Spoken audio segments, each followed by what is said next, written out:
Total earnings 5 lakh रुपए, equity share capital 100 रुपये के हिसाब से है, 100 रुपये का एक शेयर है, 50 लाख रुपए, और डिविडेंड पेड है 3,75,000 रुपये। PE ratio 12.5। और क्वेश्चन क्या है हमारा, analyse whether the company is following an optimum dividend policy. Optimum dividend policy Walter model के अनुसार जो है हमें एनालाइज करना है कि क्या कंपनी XYZ लिमिटेड जो है ये ऑप्टिमम डिविडेंड पॉलिसी का कंसेप्ट फॉलो कर रही है। और वाल्टर मॉडल के अनुसार ऑप्टिमम डिविडेंड पॉलिसी जो है वो क्या है कि अगर जो रिटर्न है, return on investment, capitalisation rate से ज़्यादा हो तो कंपनी को डिविडेंड नहीं बांटना चाहिए, कंपनी को डिविडेंड नहीं बांटना चाहिए। आर अगर KE से ज़्यादा हो तो डिविडेंड नहीं बांटना चाहिए, मतलब डिविडेंड होना चाहिए 0। ठीक है, डिविडेंड कितना होना चाहिए, 0। और अगर आर और के ई इक्वल हो तो कोई भी आप डिविडेंड जो है डिस्ट्रीब्यूट कर सकते हो, अमाउंट कोई भी पे आउट रेशो आप रख सकते हो। उससे क्या होगा, प्राइस में कोई चेंज नहीं आएगा, प्राइस में कोई चेंज नहीं आएगा। अगर आर ग्रेटर है KE से और हम चाहते हैं कि शेयर का प्राइस मैक्सिमम हो तो 0 डिविडेंड, इससे शेयर का प्राइस मैक्सिमम आएगा। अगर आर और KE बराबर हैं तो कोई भी डिविडेंड जो है आप डिस्ट्रीब्यूट करो, शेयर प्राइस पे कोई इफेक्ट नहीं आएगा, मतलब नो इफेक्ट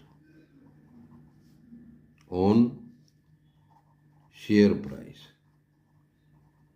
कोई भी dividend ratio, payout ratio आप रख सकते हो, एनी पे आउट रेशो विल डू। और तीसरा पॉइंट है कि अगर आर KE से लेस है तो, अगर आर KE से लेस है तो इसका मतलब कि कंपनी जो है कम कमा रही है, शेयर होल्डर जो है कहीं और इन्वेस्ट करके ज़्यादा भी कमा सकता है। तो सारा का सारा बांट दो, सारा का सारा बांट दो, 100% पे आउट रेशो रख दो, 100% पे आउट रेशो रख दो। ये डिविडेंड पॉलिसी है अकॉर्डिंग टू वाल्टर,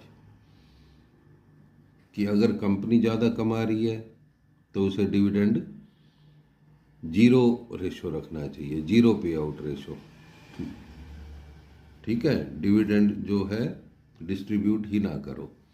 कंपनी कम कमा रही है तो सारा डिस्ट्रीब्यूट कर दो, और अगर दोनों इक्वल हों आर और KE तो फिर आप कोई भी पे आउट रेशो रखो, कोई इफेक्ट नहीं पड़ेगा शेयर प्राइस पे। ठीक है,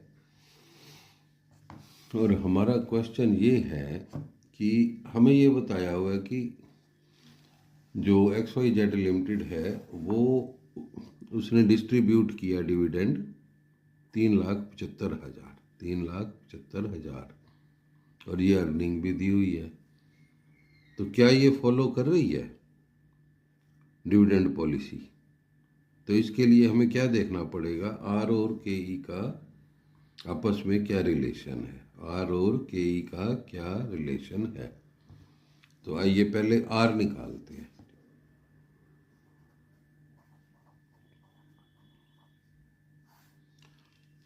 ₹5,00,000 की अर्निंग है और इक्विटी कितनी है हमारे पास, 50,00,000।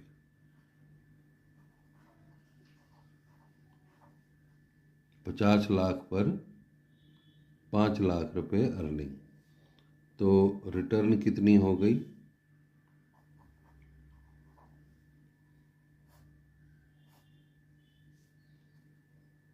10% आ गई, ठीक है, 10%।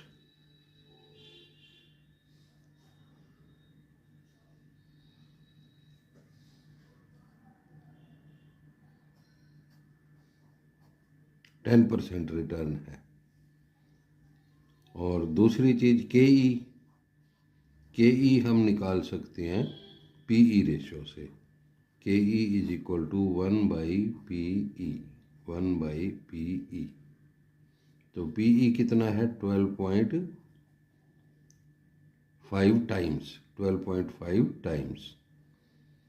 तो के ई कितना आ गया 8% आ जाएगा, ठीक है। तो देखो आप इनका क्या रिलेशन है।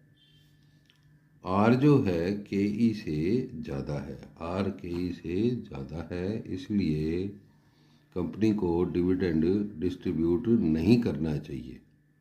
तो कंपनी फॉलो नहीं कर रही optimum dividend policy. Optimum dividend जो है वो 0% है इस केस में। ऑप्टिमम डिविडेंड इस केस में अकॉर्डिंग टू वाल्टर 0 होना चाहिए। तो चलो देखते हैं कि अब शेयर प्राइस फिर क्या है। शेयर प्राइस देखें, अगर ये सिचुएशन है तो शेयर प्राइस क्या होगा, शेयर प्राइस।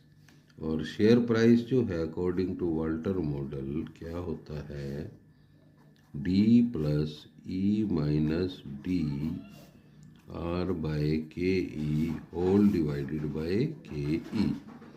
आर हमने देख लिया 10%, ठीक है। के ई हमारा आ गया पी रेशियो का रेसिप्रोकल करने से 8%, ठीक है। और डिविडेंड कितना दिया है, ये डिविडेंड पर शेयर और ईपीएस पर शेयर, तो ये कैलकुलेट कर लेते हैं, ठीक है। ईपीएस कितना आएगा, ईपीएस देखते हैं। अर्निंग कितनी है 5 लाख रुपए, और नंबर ऑफ शेयर्स कितने हैं 50,000। नंबर ऑफ शेयर्स कितने हैं 50,000। कैसे आया ये, हमें 50 लाख की इक्विटी दी हुई थी और 100 रुपये का एक शेयर, ठीक है। डिवाइड किया तो ये नंबर आ गया। तो ईपीएस कितना आ गया 10 रुपये ईपीएस आ गया। और डीपीएस कितना है, डीपीएस देखो जी, डिविडेंड पर शेयर 3,75,000 रुपये डिविडेंड पेड दिया हुआ है हमें, और नंबर ऑफ शेयर्स हैं 50,000। तो डिविडेंड पर शेयर कितना हो गया, ये कैलकुलेट करते हैं। 5 10 5 7 35 7.5 रुपये, ठीक है, 7.5 रुपये। तो अब सारी वैल्यूज़ आ गई हैं, तो फॉर्मूले में पुट कर देंगे। ई की जगह 10 रखेंगे, फिर डीपीएस की जगह, डी की जगह 7.5, और हमारा प्राइस आ जाएगा। आओ कैलकुलेट करते हैं। D 7.5 plus E 10 minus 7.5 multiply 10% और 0.08%, और यहाँ 0.08, ठीक है। Just put the values and get the answer. तो डिविडेंड का प्राइस आ जाएगा, ये क्या, सॉरी, शेयर का प्राइस आ जाएगा ये अकॉर्डिंग टू वाल्टर मॉडल।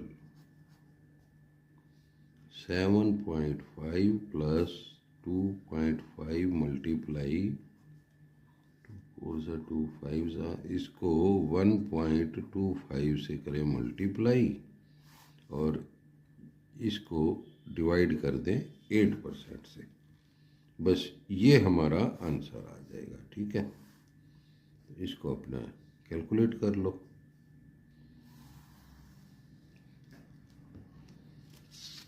तो क्या क्वेश्चन था हमारा,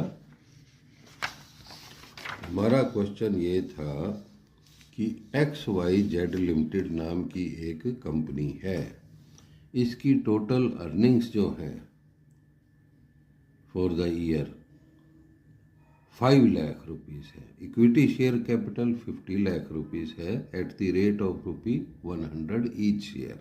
तो इससे हमने नंबर ऑफ शेयर्स निकाल लिए, इससे हमने नंबर ऑफ शेयर्स फाइंड कर लिए। फिर डिविडेंड पेड 3,75,000 रुपीज़ की अर्निंग तो है 5 लाख, डिविडेंड दिया 3,75,000 रुपये। ठीक है, तो ये पे आउट रेशो आ गया, मतलब इससे हम देख सकते हैं पे आउट रेशो क्या है। और पीई रेशो 12.5 है, तो पीई रेशो से हमारा केई आ जाएगा, केई निकला पीई रेशो को रेसिप्रोकल करके। ठीक है, तो वाल्टर मॉडल के अनुसार क्वेश्चन ये है हमारा कि आप एनालाइज करो weather the company is following an optimum dividend policy और नॉट, और फिर इस पे शेयर प्राइस भी बताना होता है हमें। तो according to Walter optimum dividend is equal to, if R is greater than KE, optimum dividend is 0%. If R is equal to KE, then any payout ratio may be taken. It will be optimum. Why? Because there is no effect on the share price. किसी भी आप ratio पे 10%, 20%, 30%, 100%, कोई भी आप ratio रखो, पे out ratio, share के प्राइस में कोई चेंज नहीं आएगा। आर लेस देन के ई 100% बांट दो भाई। तो ये तो कंपनी कमा रही है, ये इन्वेस्टर की एक्सपेक्टेशन है। ठीक है, अगर कंपनी इन्वेस्टर की एक्सपेक्टेशन से कम कमा रही है तो इसे बांट देना चाहिए। ठीक है, तो ये हमने पहले आर निकाला, आर ये अर्निंग है, क्या है अर्निंग्स, और ये है इक्विटी, ये है इक्विटी। तो रिटर्न ऑन इक्विटी आ गई ROE, या इसको हमने ये आर लिखा, आर आ गई हमारी। केई हमने पी का रेसिप्रोकल लिया 8%, तो आर और के दोनों आ गए।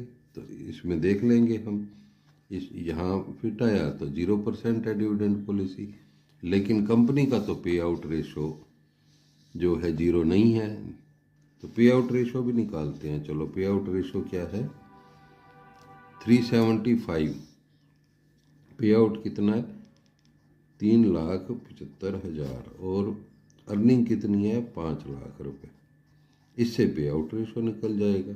ठीक है, 75% आ जाएगा। देखते हैं पे आउट रेशो क्या आया, हाँ 75% आ गया। कंपनी का जो इस टाइम पे आउट रेशो है अकॉर्डिंग टू क्वेश्चन वो है 75%। ठीक है, ये कंपनी का पे आउट रेशो निकाला हमने, हालांकि फॉर्मूले में हमें ज़रूरत नहीं है, फिर भी हमने फाइंड कर लिया ये। तो फिर इस रेशो पर शेयर प्राइस क्या है, शेयर प्राइस, तो ये फॉर्मूला लगाओ। तो इसमें हमें EPS और D जो है कैलकुलेट हो जाएगा। अर्निंग को डिवाइड किया नंबर ऑफ शेयर से, EPS आ गया। अर्निंग को डिवाइड किया ये इसको डिविडेंड पेड को, ये डिविडेंड पेड जो है, ठीक है, डिविडेंड पेड, डिविडेंड पेड को डिवाइड किया नंबर ऑफ इक्विटी शेयर से, तो हमारे पास DPS आ गया। बस ये वैल्यूज पुट करो और आंसर आ गया।